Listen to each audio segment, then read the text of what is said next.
This old lady killed so many people. Baba Anushka, she loved chemistry. And when her husband died, she was like, I'm gonna make the house into a laboratory and sell potions. So a bunch of girls came to her and they were like, we don't want our husbands to go to war. And she was like, I can make them really, really sick so they don't have to. And they were like, yeah, do that. So she started getting really, really popular. But then all the girls were like, we actually don't like our husbands. Can you do a little more? And Baba Anushka was like, yeah, I can kill them. So then all the girls were like, oh, we like this. So Baba Anushka made these deadly potions, gave them to the girls gave them to their abusive husbands, and they were dead in like 8 days. And Baba Anushka would do this thing where she'd ask the girls, how heavy is the problem? Which was code for, how heavy is your husband? Because I gotta make sure I put enough in it, mama. She was so successful that she hired a sales agent to go into town and like sniff out people with marital problems. But this one girl fucked it all up. After she killed her shitty husband, she used another potion to kill her new husband's rich uncle. And the police were like, can you explain this? And she was like, it was Baba Anushka. Baba Anushka was like, are you fucking kidding me? But she ended up getting out of jail and then living to 100. 24 years ago, on April 7th, 1997, the Little Led family were ambushed, carjacked, and left for dead. Only one survived. Their attackers were 6 people between the ages of 14 and 20 years old. Natasha Cornett, 18. Karen Howell, 17. Joseph Risner, 20. Jason Bryant, 14. Edward Dean Mullins, 19.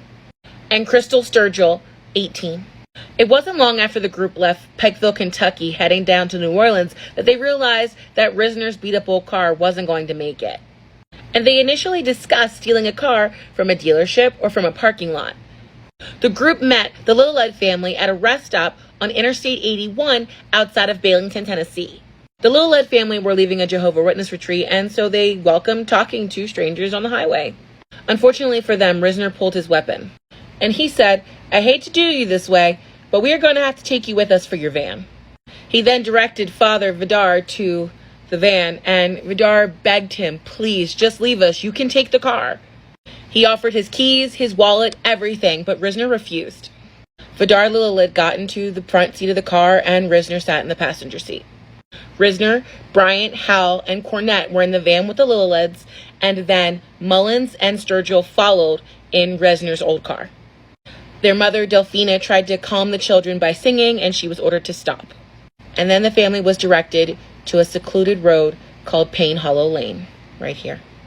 The family were lined up against a ditch along the road where they were each shot. Then Brian checked their bodies and said they're still alive, and they were shot again. The Little Leds were left for dead. The group abandoned Risner's car at the crime scene, and then, instead of heading down to New Orleans, decided they were going to go to Mexico. They snuck over the border to Mexico because they couldn't get in legally. Somehow the 14-year-old got shot in Mexico, and Mexican police ended up demanding that they go back to the U.S., and they got put in Arizona prison. Vidal was shot 6 times, Delphina was shot 8 times, and Tabitha was shot once in the head. Both parents died at the scene, but Tabitha was taken to a hospital, and she died there. Their 2-year-old son, Peter, was shot twice, and he survived. When the group were questioned, everyone had someone else they pointed the finger to. The district attorney wanted to push for the death penalty, but he couldn't prove that all of them had been shooters. Only Bryant. So he said if they all agreed to plead to first-degree murder, then he would take the death penalty off the table. In March of 1998, all 6 signed, and they were convicted of felony murder and given life in prison.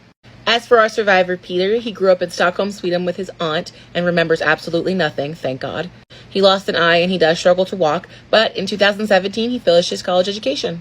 This is why you shouldn't go for walks in Sweden. In 2008, a Swedish woman went out for an evening stroll with her dog, but never came back. Her husband went looking for her and found her dead next to a lake. The police immediately blamed her husband and sent him to jail. After a few months, the woman's forensic analysis report came back, and it was clear the husband was innocent because there was all this hair and saliva on the woman's body that was not his. It turns out there is a very strange phenomenon that occurs in Sweden in the fall when all of the apples have fallen off of their trees. Those apples ferment, and then hordes of moose eat those apples, becoming drunk and oftentimes very belligerent, like this drunk moose who got stuck in a tree. The hair and saliva of the killer belonged to a drunk Swedish moose. This is the first bird to ever testify in court. On May 13, 2015, police arrive at a home near Sand Lake, Michigan. Inside, they find the bodies of Marty and Glenna Durham. Marty had been shot 5 times, and Glenna was shot twice in the head but survived. After making a full recovery, Glenna told police that somebody had broken into their home before shooting them and fleeing. Marty's 3 children were going through things inside of his home when they found a manila envelope. Inside the envelope, they found suicide notes written by Glenna. Just a couple weeks before Marty's death, he received a phone call from a family member. The family member told him he had seen Marty's home in the foreclosure section of the newspaper. Marty had no idea about this, as Glenna was the one that took over the bills, and she hid from him that they were facing foreclosure.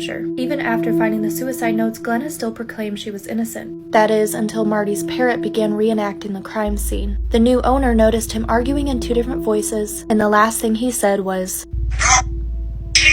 Glenna was put on trial for the attempted murder-suicide of Marty Durham, and Marty's parrot was the key witness. True crime fans, this is for you. This hunk of man meat right here is Joe the Cannibal Matheny. He started his rampage in 1994 when he came home from work and found out that his girlfriend had taken everything from their house, including his son. After months of looking, he found out the girlfriend had been arrested for drugs, son was in foster care, so he went on a rampage. He went under a bridge where he found out that the girlfriend had been doing drugs with her new boyfriend. Instead of finding the girlfriend, he found 2 homeless men who, when they didn't know anything about the girlfriend, he butchered them with an axe. Both of them left him on a mattress. That first night, he killed 5 people. One of them he literally just killed because it was in the wrong place at the wrong time. And I wish that I could tell you that his atrocity stopped there, but we're not even into the worst part yet. Follow for part 2. Okay, so you guys remember this guy, Joe the Cannibal Matheny. He spent 18 months in jail, was ultimately acquitted from his 2 previous murders. The homeless men that he murdered, their murders were pinned on a homeless camp turf war, which, that's insane. But anyways, instead of being like, hey, I got a lucky break, I killed these guys and nothing came from it, I'm going to turn over a new leaf. Nope, the whole time he was in jail, he was thinking, how am I going to murder again? He immediately murders 2 sex workers, and it's not the murders that are the most disgusting part of this story. It's how he decides to get rid of the evidence and get rid of the bodies. Listen to our newest episode, episode 13, Joe the Cannibal Matheny, to find out the horrible way that he gets rid of his victims. And spoiler alert, he's not the only one eating them. All right, friends, we hear you. Don't leave TikTok hanging. Done. In order to hide the bodies of all of the people he murdered, Joe Matheny chopped them up, butchered them, and stored them in Tupperwares. Eventually, when he couldn't eat any more himself, he opened up a roadside barbecue pit stand where he served his people meat to willing customers. Honestly, hope that you'd never stop by that roadside pit stand to pick up a barbecue burger. Oof. Eventually, he got busted after he asked a friend to help bury another body. And he did go to prison for life and died there in 2017. If you want all the little nitty-gritty details, you can listen to our new episode. It came out on Wednesday. Gruesome podcast. Hi guys, today I want to talk to you about the most hated woman in Utah. This is Megan Huntsman. Megan and her husband, Darren West, and their 3 daughters lived in Pleasant Grove, Utah. On April 13th, 2014, Darren was cleaning out his garage when he came across a box. Upon opening it, he was shocked to find the body of a deceased infant, which had been wrapped in a towel and placed in a plastic bag in the box. When police arrived, they walked into a nightmare.